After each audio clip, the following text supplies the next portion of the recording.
Inalok ni Marcos si dating PNP Commander Nicolas Torre ng bagong tungkulin, ayon kay Remulla. Inihayag ni Interior Secretary John Vic Remulla noong Martes na si dating PNP Chief General Nicolas Torre III ay pinagkalooban ng bagong tungkulin ni Pangulong Ferdinand Marcos Jr. Idinagdag niya na malayang magdesisyon si Torre kung tatanggapin o tatanggihan ang alok ng Chief Executive.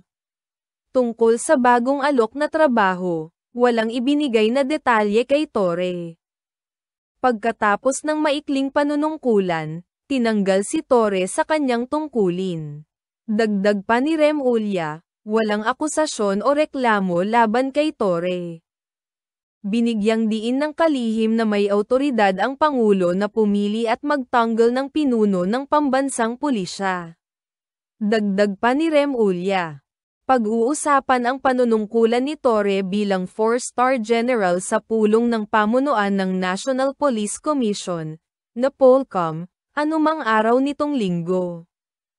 Ang pinuno ng pambansang pulisya ay dapat humawak sa posisyon na ito, at maaari lamang itong ilipat kapag ang kasalukuyang may hawak ay nagretiro o umalis sa pwesto.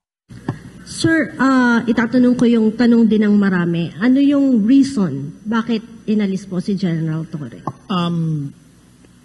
Precisely because we are a country of laws and not of men, that the institutions must be larger than the people who run it. And in this case, the President saw it necessary that the institution of the PNP and the NAPOCOM be upheld as according to the spirit of the law as it was created. Sir, may connection ba ito doon sa... Follow up na lang, sir. Okay. Last na, sorry. Sir, salamat din sa mga naawa sa akin, ngunit hinihiling ko sa inyo, huwag niyo akong kaawaan. In spite of my abrupt removal as Chief of the Philippine National Police, okay po ako.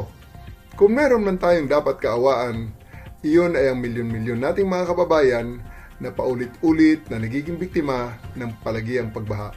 Sila ang tunay na nangangailangan ng tulong at kalinga sa panahon ngayon, sapagkat hindi naman sila ang dapat laging nagdudusa at naghihirap tuwing tagulan.